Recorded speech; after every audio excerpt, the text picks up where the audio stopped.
cultural and the linguistic barriers, because at that time most of Chinese couldn't speak English at all. They were just limited in the Chinatown.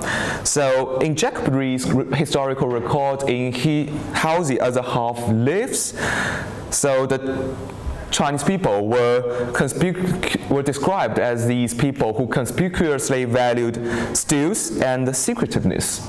So during the two world wars and shortly after that, the anti-Chinese sentiments just get abandoned, and so such kinds of depressing relegation of Chinese food to offal simply forgotten by the American dominant culture. Yet it is particularly interesting to see the reinvigoration of such thing happening in the Chinese American literature, which is popular in the recent 50 years. So this process is very apparent even in the pioneering work of Maxine Kingston, one of the few writers who established Asian American literature as a kind of legitimate literary field. So in The Woman Warrior, published in 1976, Kingston grows up with a mother who just turns the most unlikely creatures into food. So the second generation immigrant is fed with, as I quote here, raccoons, skunks, hawks, city pigeons, wild ducks, wild geese, black-skinned bantams, snakes, garden snails, turtles that crawled about the pantry floor, and blah blah blah.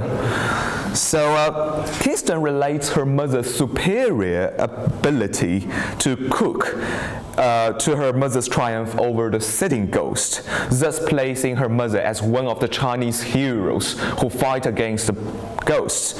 Yet Kingston's inclusion of raccoons and skunks, which really do not habitat in China at all, but I think they are just animals in North America, in the mother's cooking list, reinforces her mother's image as one of the Chinese immigrants who successfully reanimate the American animals into the nutritious food and strive to survive in such kinds of unfavorable status of racial minorities.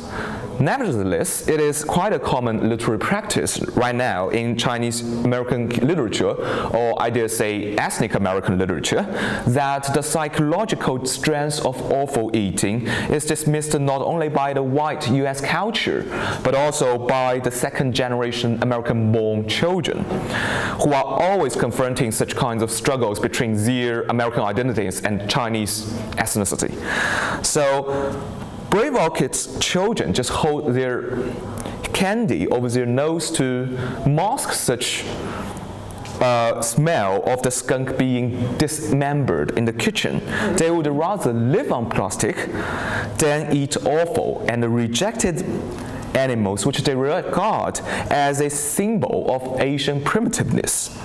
So the rich meanings engendered by Kingston's portrayal of Chinese food lead me to conduct another reading on Amy Tan, who likewise follow the Kingston's lead to make use of the literary offal to scrutinize such dynamics of the ethnic identities.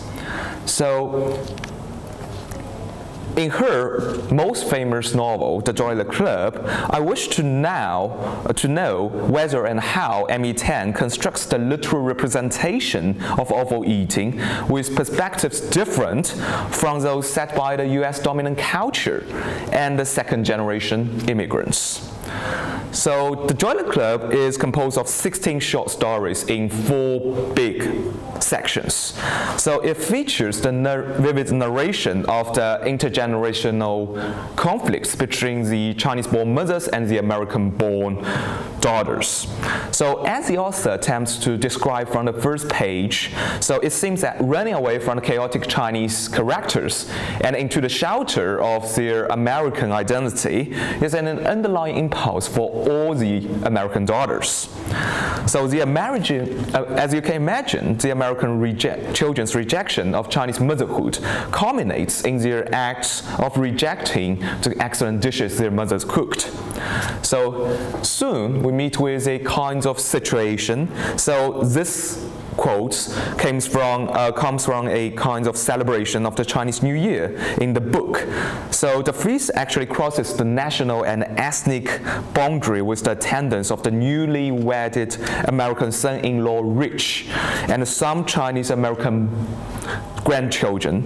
Although Waverly Jiang, one of the American daughters, states that crab isn't really Chinese, the newcomers are surely not aware of how to eat crabs. So Lin Zhou, one of the hosts and Chinese-born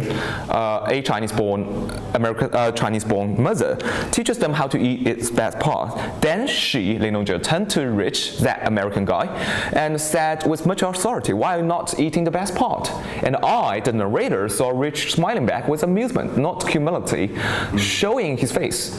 He had the same coloring as the crab on his plate: reddish hair, pale cream skin, and large dots of orange freckles. While he smirked, Auntie Lindo demonstrated the proper technique, poking her chopstick into the orange spongy part. "You have to dig in here, get this out. The brain is most tasted. You try." Waverly and Rich grimaced at each other, united in disgust. I heard Vincent and Lisa, that's two American grandchildren, whisper to each other, "Gross." Then they snickered too. So the Chinese mother's importing of Chinese culinary knowledge naturally leads to American children's physical and psychological views towards the obvious food taboo for the American citizens. Yet the physical and uncanny resemblance between the crab's brain and that of Rich turns my attention to Julius Kristeva's famous theory of abject. Kristeva develops a theory from Mary Douglas' belief in the threatening position that matter out of margin claims in a society. Mary Douglas writes, "All margins are dangerous. Matter issuing from them is marginal stuff, or the most obvious kind, spittle, blood, milk, urine, faces, or tears, by simply issuing forth, have traversed the boundary of the body."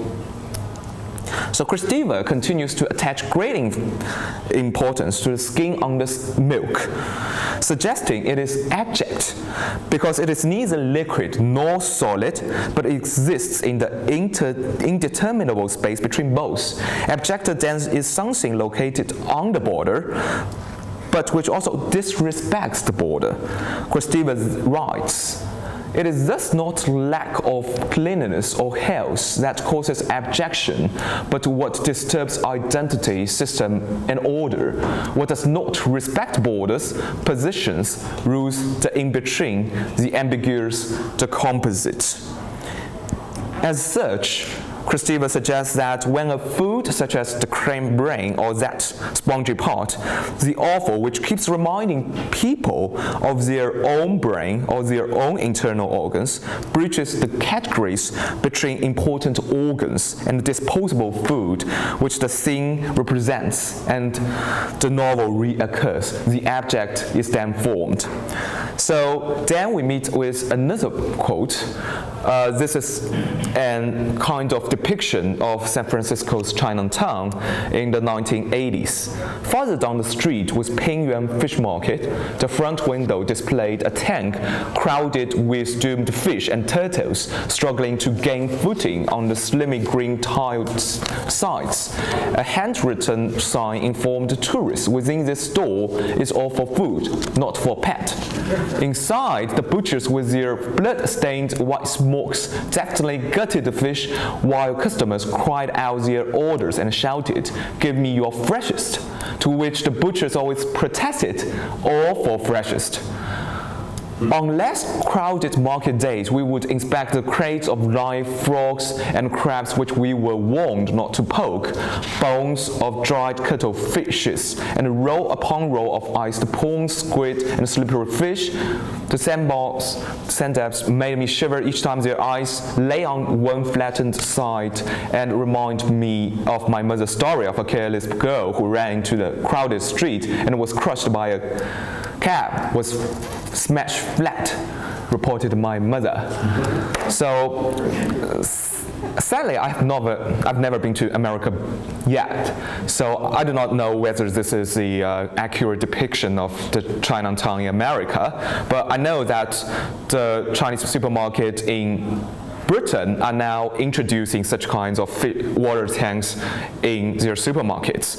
So when they open their supermarkets with the new water tank with all the swimming fishes and turtles, so therefore the British just line in queue and just like visit from the window, and the children are very excited about that. They see it as a kind of zoo. So slaughtering the animals on site, killing what were presumably pets, and displaying their corpses for window shopping, all of these actions seem to typify the Chinese food in the general mind of the young protagonist. So here Tan's articulation of San Francisco's Chinatown reminds the Western readers frequently of the violences generated from the consumption of offal and rejected animals.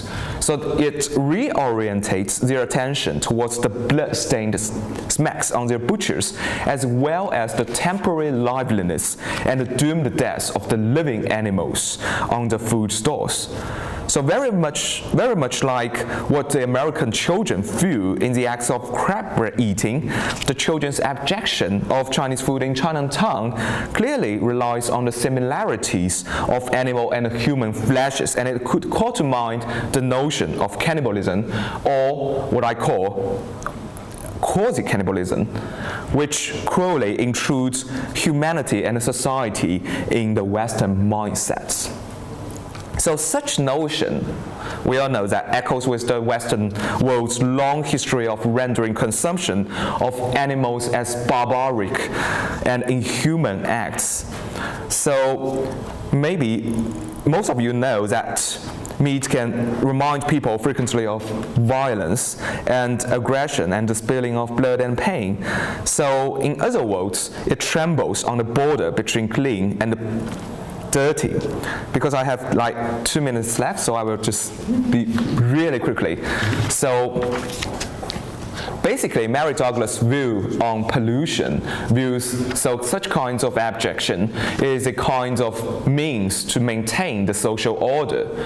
Bell Hooks, speaking of the African American food, Bell Hooks saying that it's a kind of means through which the American society tries to eat the ethnic minorities, so that the ethnic minorities will be eaten, consumed, and forgotten. But my question is simply, will they be eaten, consumed, and forgotten?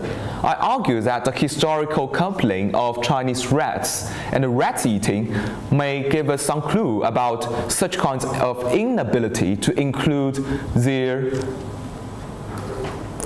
abjection.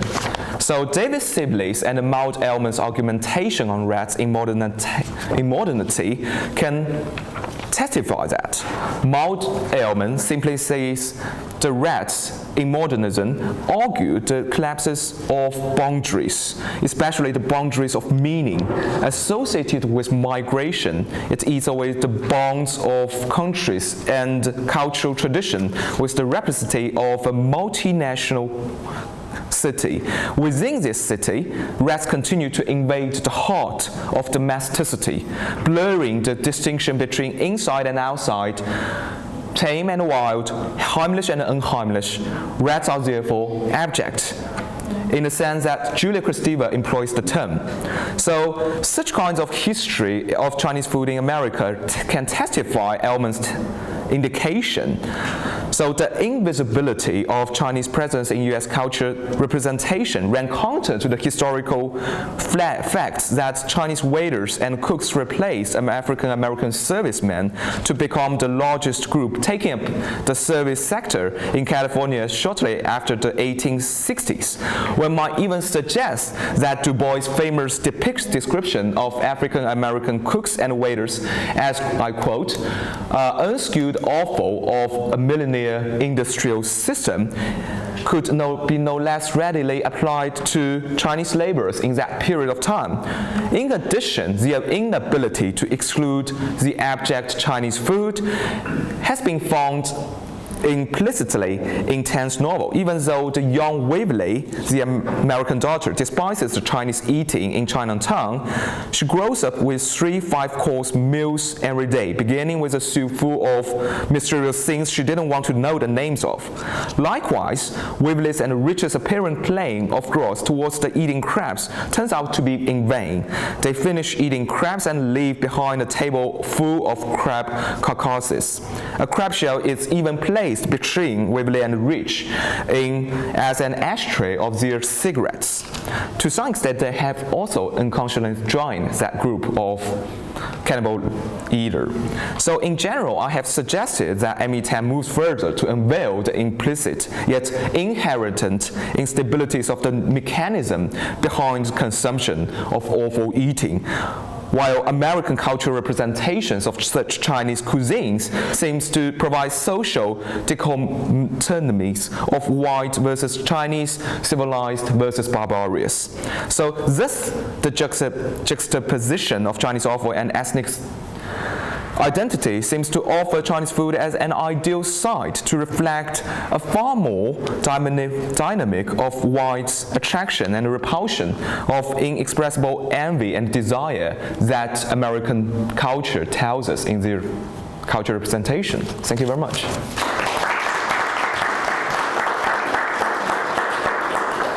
We have time for some questions. I like this very much, but I wonder if there is a little ambiguity about the white American attitude towards Chinese food, which of course was terribly popular, not in 1876 yet, but beginning right at the end of the century, so that I think it's not that disgust gave way to an infatuation with an admittedly somewhat fake kind of Chinese food, but that the two coexist. In other words, I actually lived in San Francisco and used to pass both the Chinese and the Italian markets, and remember a lot of frogs being killed as I passed on Stockton Street. And my own reaction to that was both, oh, how cruel, and wow, I bet that's really fresh. And so the image was always of Chinese food being of very high quality and of fanatical attention, quote, fanatical attention to quality and diversity. And the sense was that people cared about food more than average non-East Asian Americans for reasons that could sway either way. I mean, of course, it's an exotic representation, no matter what. But there's a painting by John Sloan from about 1912 or 1913, an American artist called Chinese Restaurant. Mm-hmm. And it shows Americans, non-Chinese, in a Chinese restaurant, and a cat sitting in front of their table. And a man is eating noodles. His female companion has something that she's about to offer the cat. And people at another table are smiling. So on the one hand, it is a Chinese restaurant, which in 1912 there were hundreds of them in New York. They were wildly popular. They mostly served chop suey, but and on the other hand, of course, the presence of the cat goes back to that image. You know, if it's not rats, then it's cats. It's some unacceptable animal. Yeah, definitely. So, I mean, yes, the popularity and the disgust actually, I see that coexist with each other in the historical scenes. Yes, but what I'm trying to describe here is kind of the peak of the anti-Chinese sentiment, while that the Americans mostly blame Chinese for eating these kinds of animals, but simply because they carry disease. Thinking about like the breakout of the smallpox epidemics happening in America at the end of like 1890s. So that chief police just says we should blame that to Chinese because they are raising rats for food, and rats contain such kinds of disease. And it is true that these two kinds of image just coexist with each other. And I see it, what I'm trying to say is that such kind of disgust can give us some kinds of meaning, especially in the literature.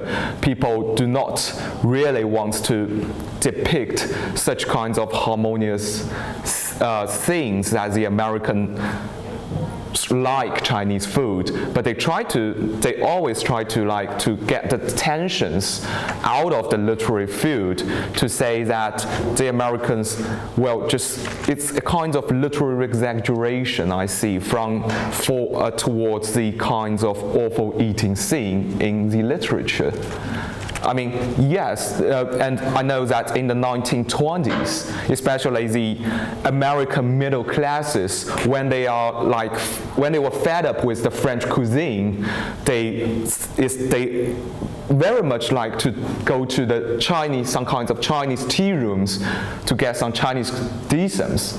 And that's kind of exhaustization of the Chinese food was there.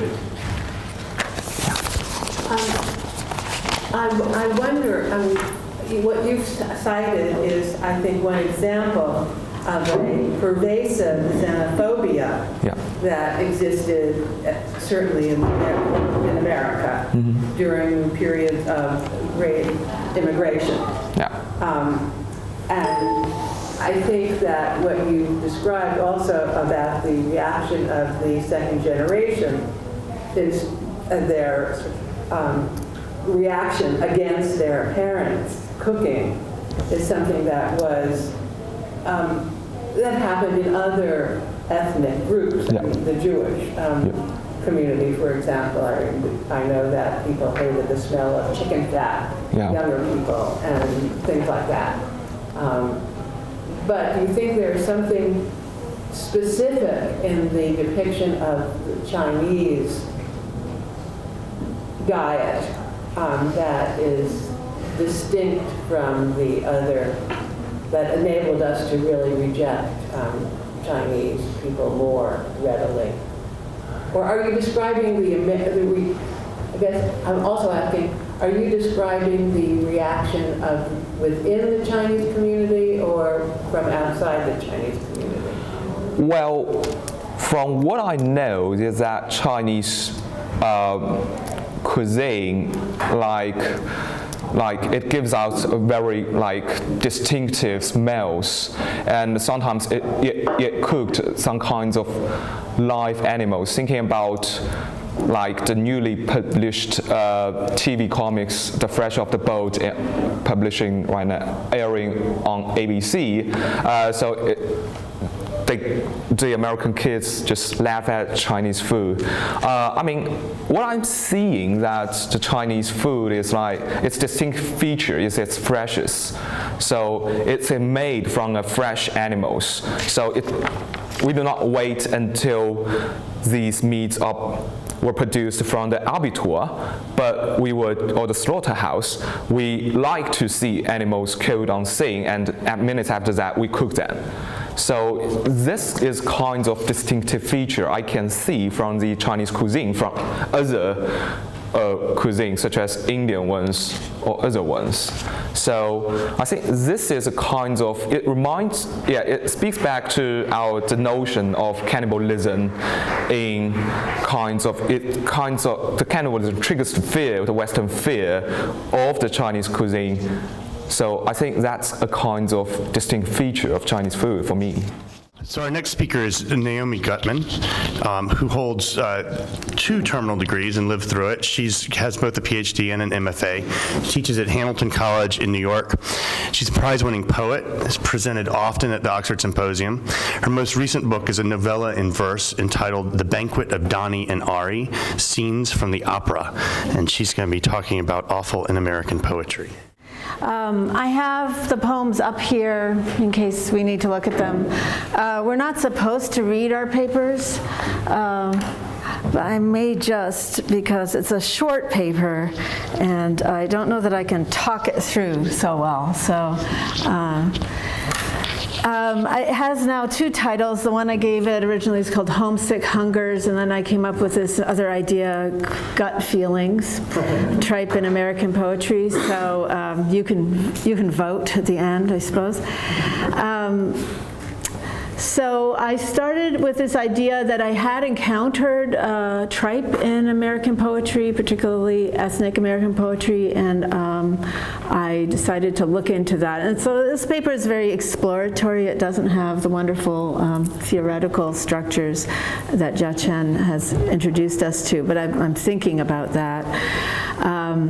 So for many in the world, tripe is synonymous with garbage or food for animals. I mean, we know that word used in that metaphorical context. For others, it's the basis of nourishing soups and stews that hold within them the manifestation of ethnicity and nationality in the strange new world of America. So this paper is examining the role of tripe dishes, namely tripe, chitlins, and menudo in the poetry of American poets who grew up in either African American families or immigrant families from Mexico, the Philippines, and Italy. Actually, the poet that I name is Italian. Her mother is from the former Yugoslavia, and it's the mother who cooks the tripe, so I think I've made a mistake there, but nonetheless, Lucia Perillo is the name of that poet. The other poets are Kevin Young, R.A. Villanueva, and Ray Gonzalez and Gary Soto. And what I discovered in looking at their poems is that the cuisine of tripe seems to evoke homesickness, but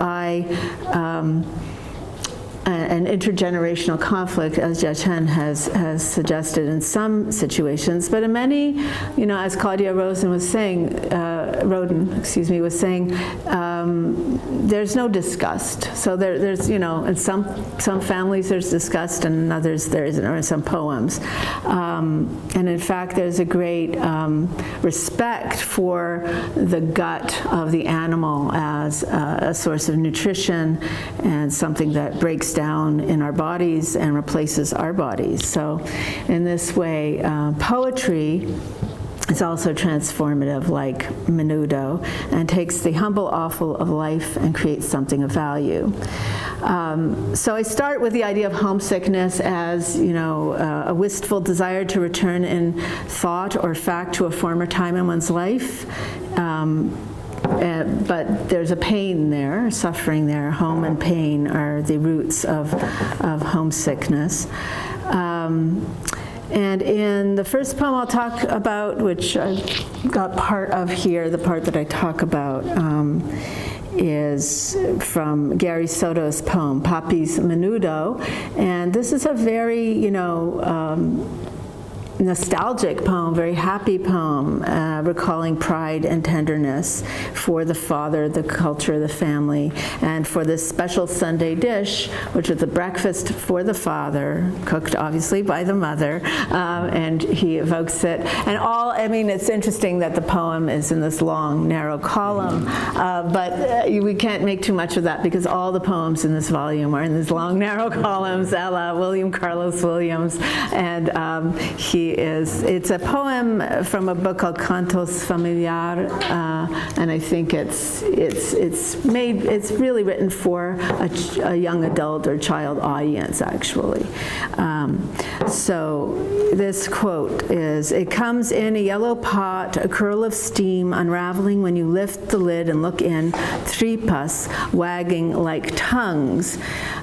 And we could say that it's cannibalistic, of course, but in the child's view, it's very wondrous. And it's no accident that the tripe reminds him of tongues, because the dish brings comfort in a literal sense, but also brings up the language of home and homeland of Mexico.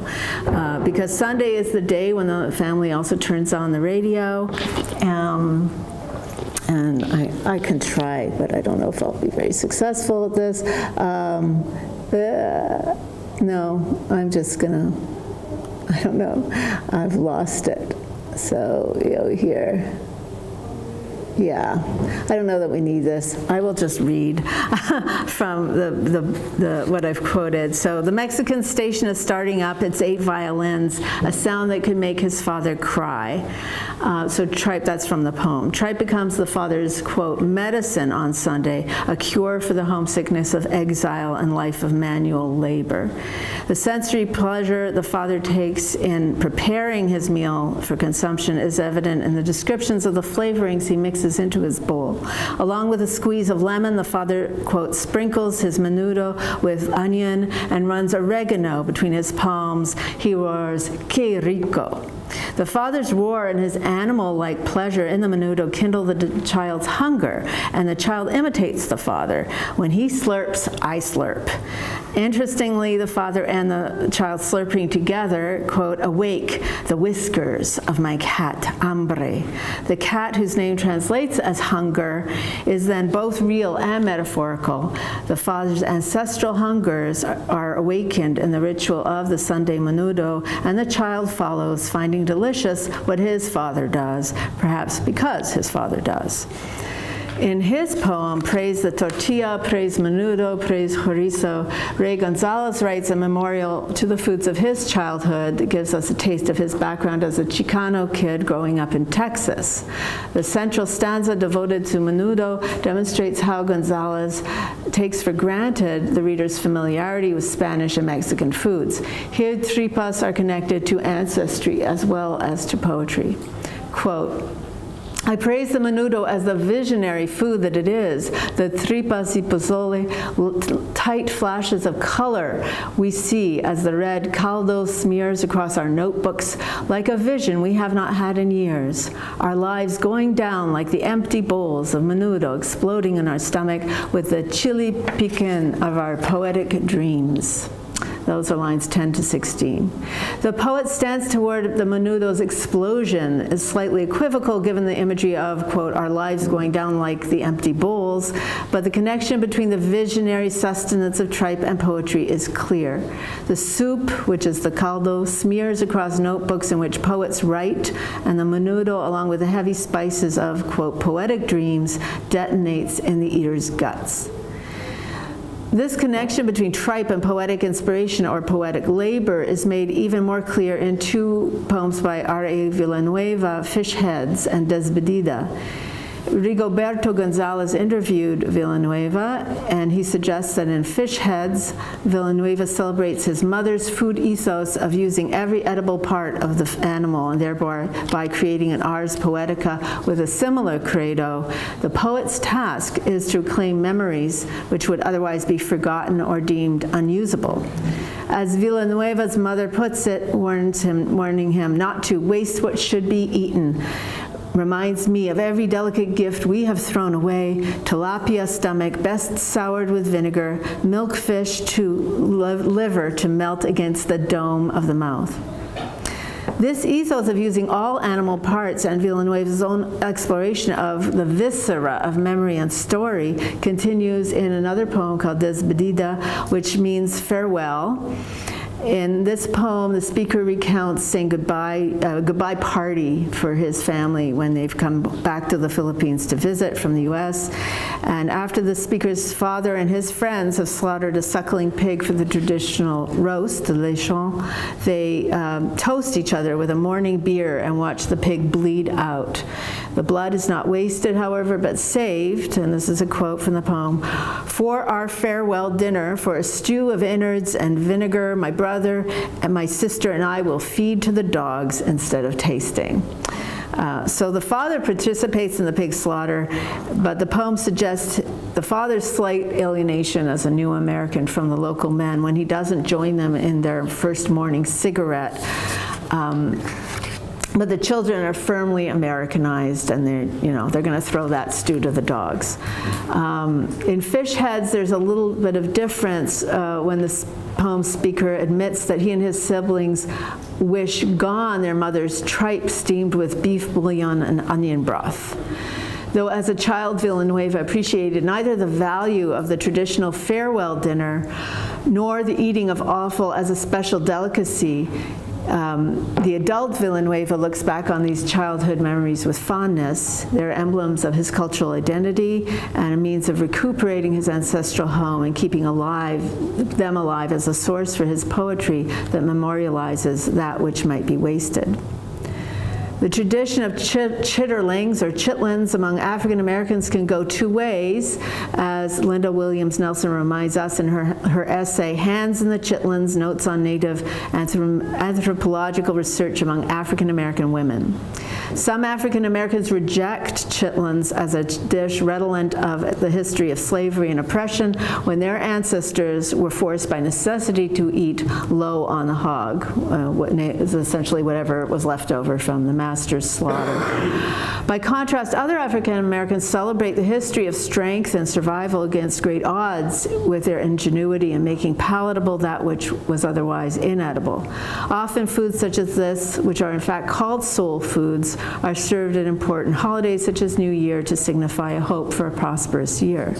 So in Kevin Young's Ode to Chitlins, he definitely falls into the category of memorializing and celebrating chitlins, the gritty road of the hog's entrails as it leads him back to honor his relatives and to eulogize his father.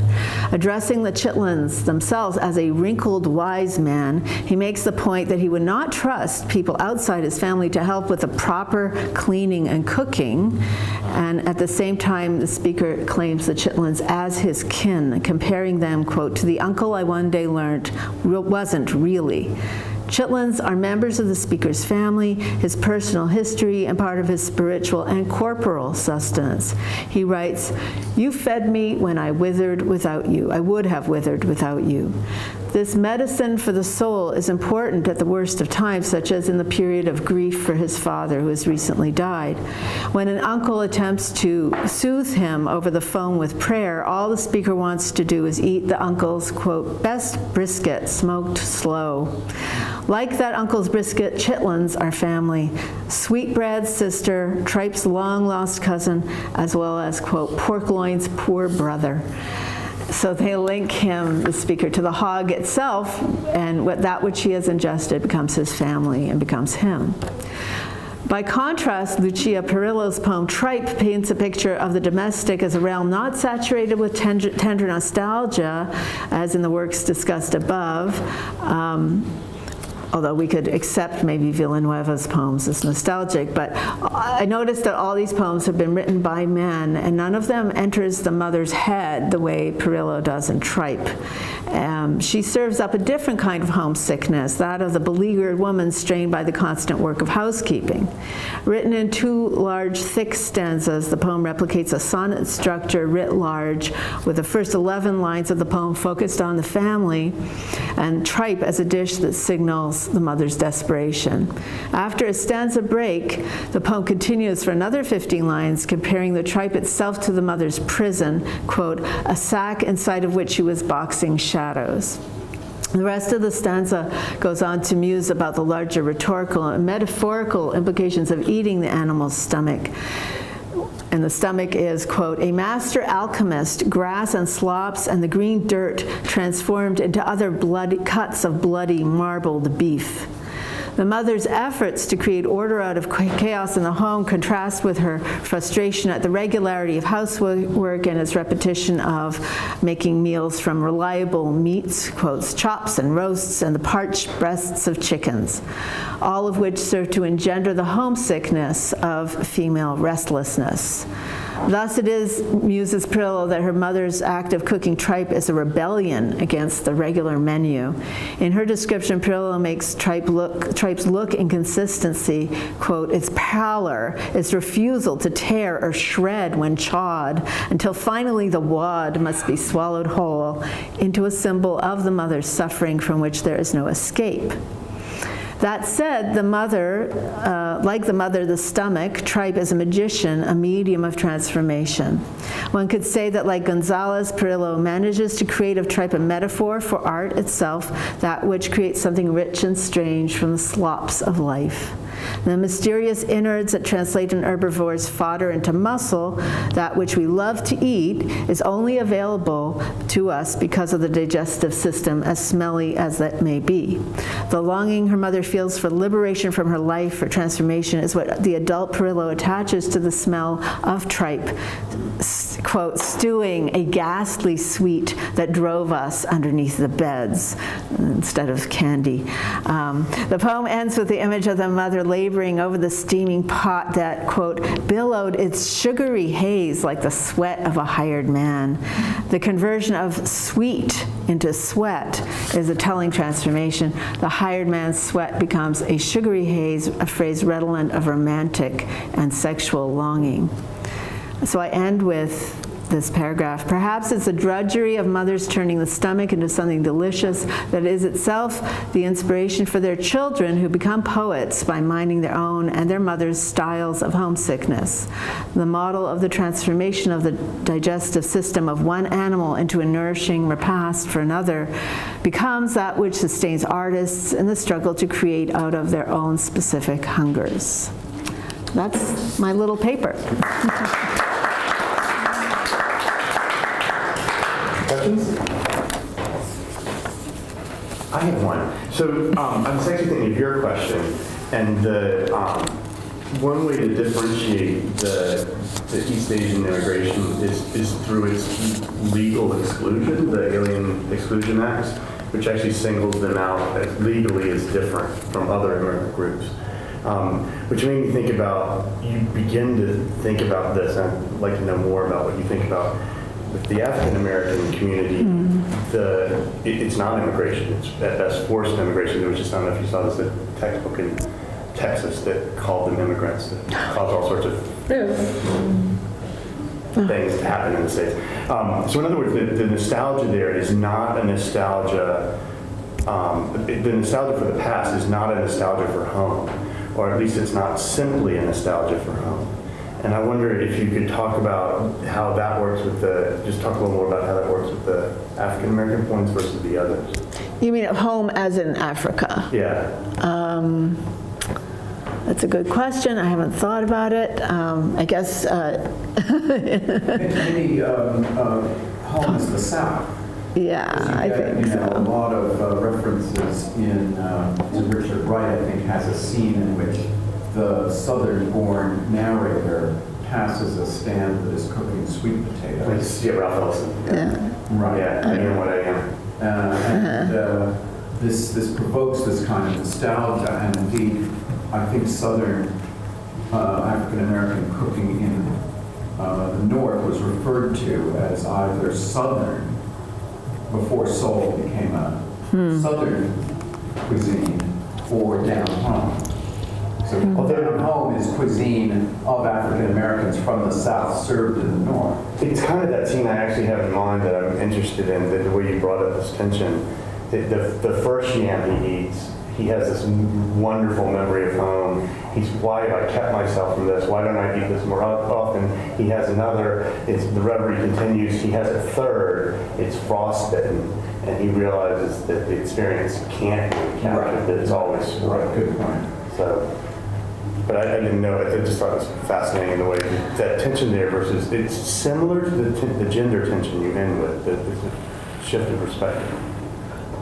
Right. Yeah, no, but I think that Paul's absolutely right, that the emigration from the South to the North of so many African Americans to escape Jim Crow it's not a nostalgia for the South, but of the home life and the community of the South that, gets dispersed. That's what I would... Where you have animals, impoverished and terrible, though many aspects of life are, you actually, unlike living in Chicago or New York, have all these animals out there and all this access to food that you have produced or cured, or smoked, or slaughtered yourself. So they're not as ingenious as the Chinese immigrants in keeping the catfish in the bathtub. Right. Good point, yeah. All right, let's thank Naomi. Well, I'm very happy to be here with you, sharing my paper. As you know, we're not supposed to read. I did what I prohibit my students when they're doing presentation in Spanish. I say to them, do not put everything in the PowerPoint presentation. Do not read. So I dump a lot of information in my PowerPoint presentation.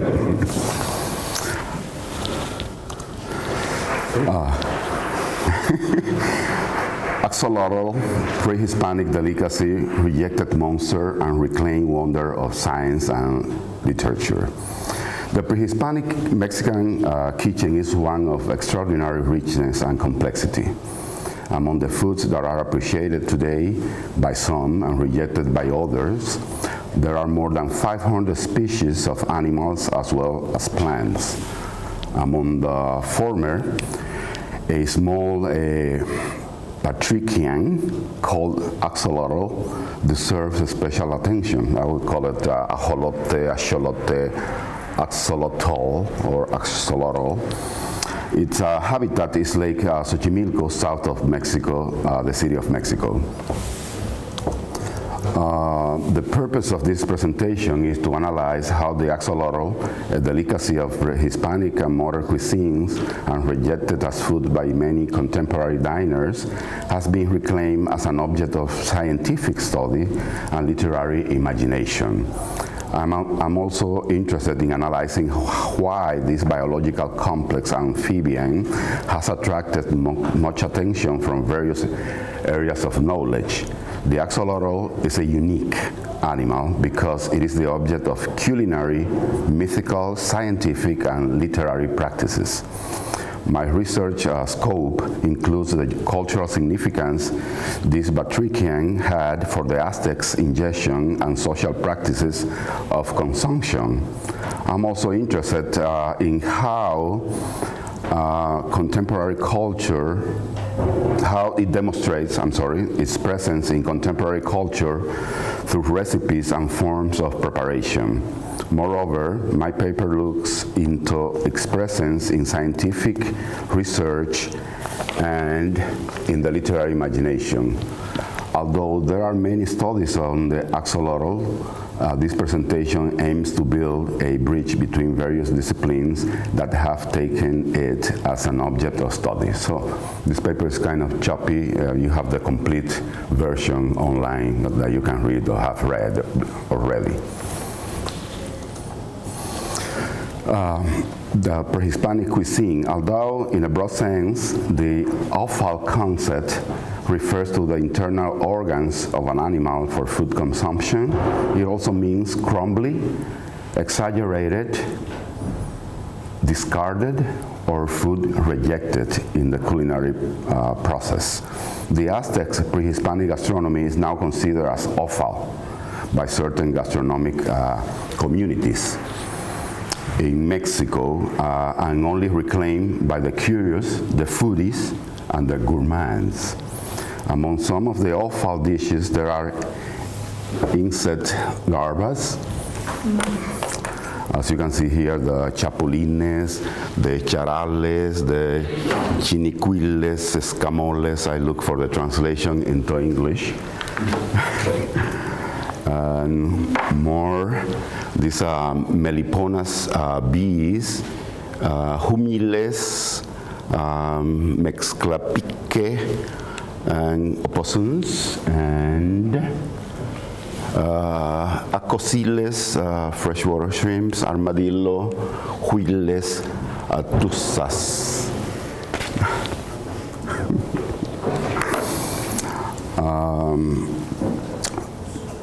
Some examples of dishes include frogs in chili sauce, the axolotls in yellow chili, Puebla-style axolotls, and mextlapique or axolotl tamal or tamale. But what is an axolotl?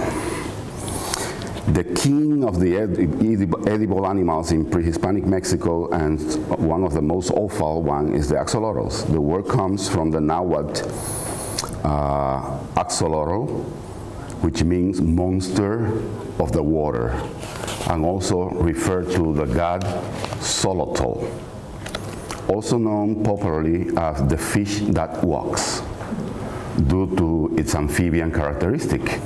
The axolotl has an ugly appearance,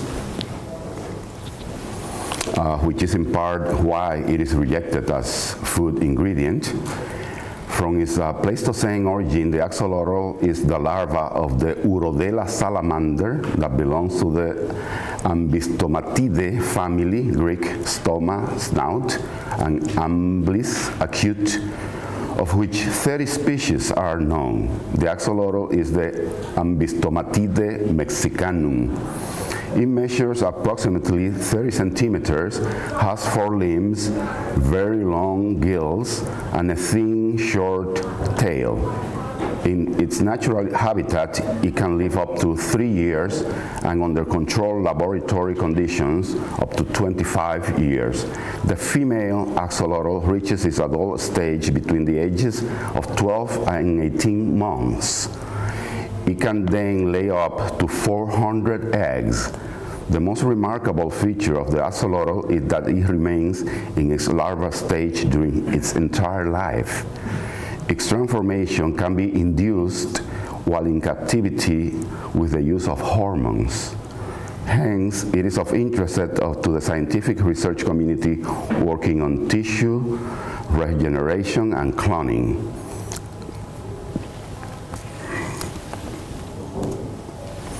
The axolotl may be considered what Richard Goldsmith called a hopeful monster. And though it is not a mutant, its monstrosity is a result of its physical abnormality. The word hopeful stems from its unique neotenic characteristic and the taste of its meat as a dish for prince.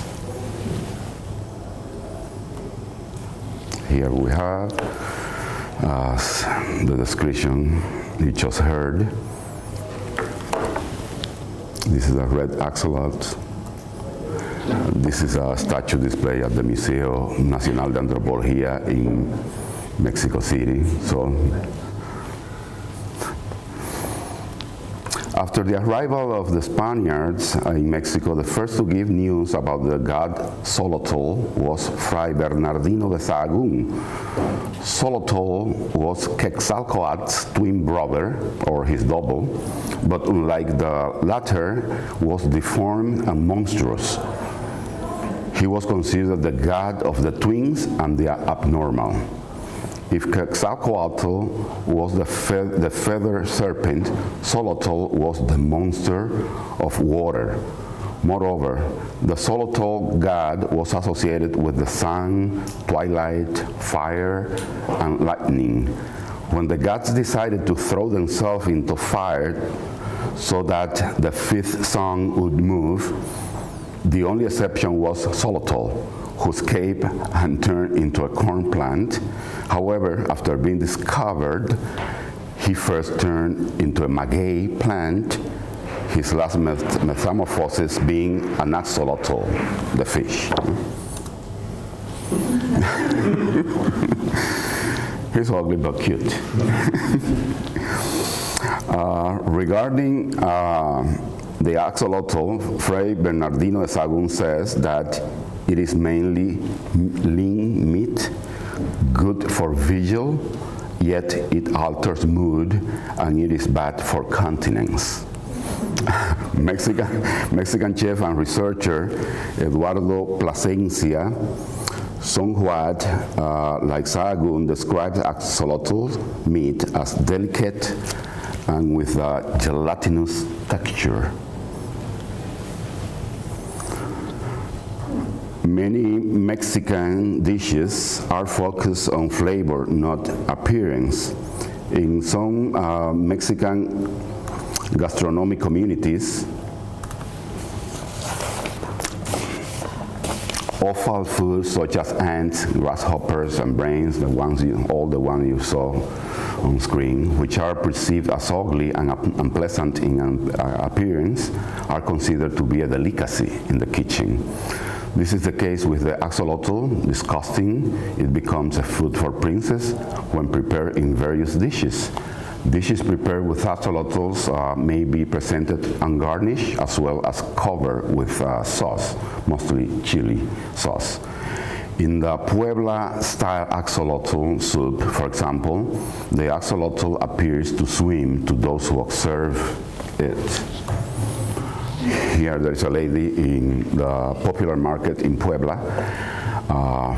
serving a soup. You can see the axolotl here swimming towards you. As in tlapique, where corn leaves are open and the axolotl appears bare, or in Xochimilco style fried axolotl. Here's a tlapique or tamale with shredded chicken, in this case, not with axolotl, but it's the same form of preparation. And the fried axolotl, Xochimilco style.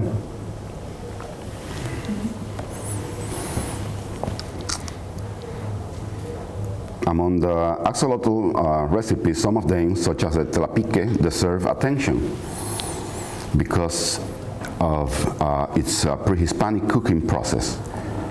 Tlapique or mextlapique, which in Nahuatl means thin wrap in corn leaves, as well as tamale. Of this latter word comes the Spanish word tamale in English. Unlike tamale, tlapique contains no corn flour, but nor is it stem cooked.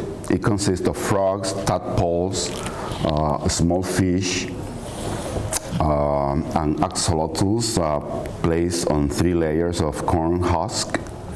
It is wrapped carefully and heated on the griddle until it stops dripping. It includes vegetable, herbs, epazote, vinagrera, prickly pears, and dried chilies.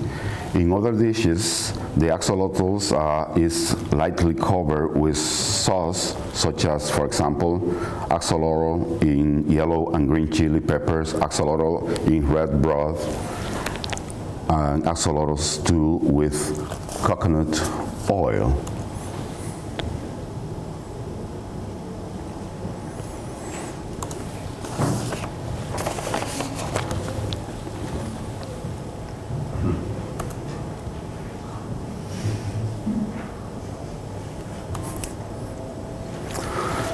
Now I would like to refer to the concept of incorporation, the principle of incorporation. If for the Mexican gastronomic community, consumption of the axolotl is linked to cultural identity, it should not be attributed solely to nostalgia, which seems to be the view of some critics. Axolotl seems to be believed to express what is perceived as Mexican essential identity. Food is an important factor when it comes to the construction of cultural identity and social practices. However, what also needs to be taken into account is the incorporation principle that communicates the body with the outside world through the mouth. Claude Fischler qualifies the incorporation of substances in foods as real and imaginary. We are what we eat, according to the German refrain. He avers that incorporation is also the basis of collective identity and, by the same token, of otherness. Food and cuisine are a central component of the sense of collective belonging. Thus, the incorporation of food carries the sense of essence in a particular culture. Unlike Baudrillard, for whom the human body is an allegory of the microcosm, in his essay, Feeding the Transcendent Body, Giudice observes that, I quote, "The body is not simple, the screen of which the rampant exchange of information and images is captured.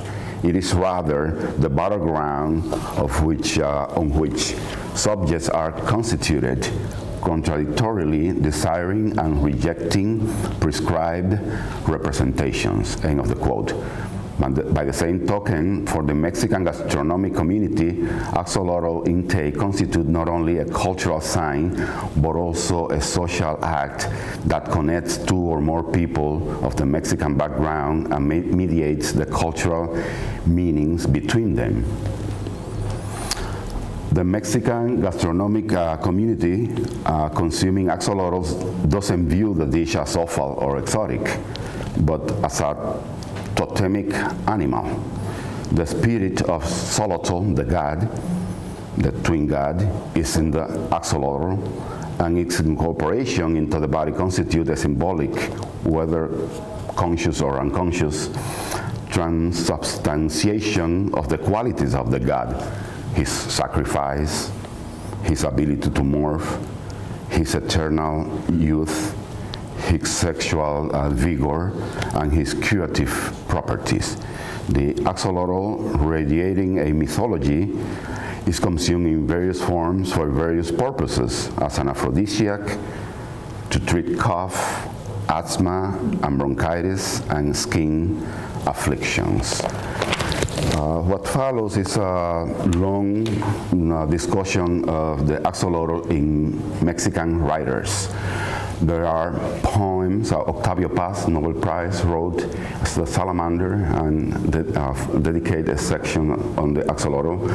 Jose Emilio Pacheco, famous Mexican novel, and other writers like Roger Bartra wrote essays on the axolotl, but I'll skip that part. However, I'll read a stanza by Jose Emilio Pacheco about axolotl. He says, I quote, "The axolotl is our emblem.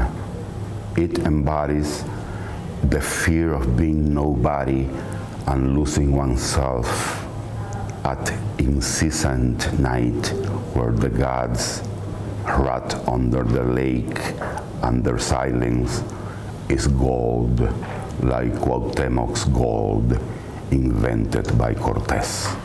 End of the quote. To conclude, I would say that during the era of the Aztecs, the axolotl was regarded as an exquisite dish worthy of kings. During colonial times, it was demonized by the Catholic Church for its unattractive aspect, which was associated with the devil. The rejection of the axolotl also had to do with the denial of indigenous culture as primitive and with the reaffirmation of the Hispanic values. Then the axolotl was recovered and incorporated as both real and imaginary by the Mexican culinary communities. The real incorporation, through its consumption, highlighted the exquisite taste of its meat and medicinal properties. As to the imaginary incorporation, the axolotl had and has meant a transubstantiation of Mexicanness, our emblem, as a reaffirmation of the collective. A symbolic incorporation by writers has to be included, from myth to the search for Mexicanness. Ingested, studied, painted, included in poetry, the axolotl is the Mexican intellectual's aleph, which contains all Mexican culture. Thank you.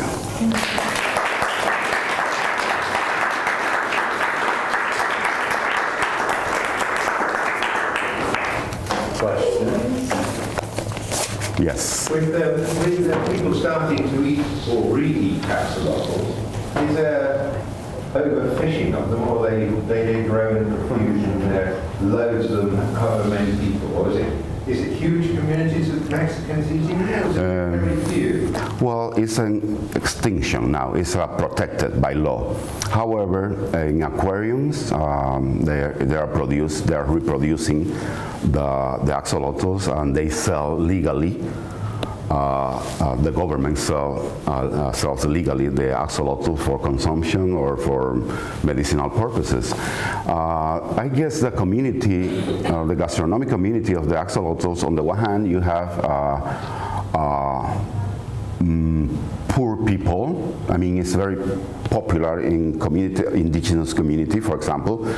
That's why it is sold in the market of Puebla. It's a popular market. You wouldn't find axolotl in Sambors or in Colonia Polanco of the rich Mexicans in Mexico City. On the other hand, you have the gourmands and the foodies and curious people who want to taste what the flavor of the axolotl. Yes. Would it be so, we once ate in a Mexican restaurant, a pre-Hispanic restaurant that had the ant larva and all of that. I don't remember that this was sold there, but would you know if it is now? No, I haven't been there, no. But you can find it in popular markets. Well, so I have a question which I should really know more about that you made. During the 16th century, there was a big controversy over whether the indigenous Mexicans would be allowed to take communion. And I always understood that there was a fear on the part of the church. Well, it was twofold, that they didn't really understand what it was about, as if we do. And on the other hand, that it would be a kind of a recidivism, a return to their forbidden, because it was so similar in concept, the incorporation of the god. Yeah, I guess that's... That it is parallel? Well, I guess that was the reason why the Catholic Church prohibited and demonized the axolotl, the fish, the amphibian, because it represents the god Xolotl, which was an Aztec god. So that was part of the repression, I guess, yeah. But they did eventually decide, I think in 1574, that the Pope decided it would be okay. I don't have a recall of that. I don't know. To have communion, not to eat. To take communion. Okay, not to have the communion with the axolotl. Okay. There was a question right behind. You answered part of it, but I'm wondering if there was a tradition of aquaculture that involved this amphibian in, say, the floating gardens, or... Where? Xochimilco. In Xochimilco. Yeah, well, in the last census they did, in 2013, there was none axolotl. So that's why they are trying to populate, to put more and have an aquarium and reproducing them in aquarium. One of the problems with the extinction of the axolotls was the contamination of waters, tourism, garbage, the introduction of certain fishes like carp, and the lotus flower also. And the waters are, the lakes, the Xochimilco Lake, and the system of channels are getting dry. But in pre-Hispanic times, were they sort of, there were systems of aquaculture in place? Was that part of that system of aquaculture? Yes, of course. They grew up in a natural, system of, the lake, the Texcoco Lake. I have a question about the program, because you said that they are being protected and other efforts are being made to increase the population.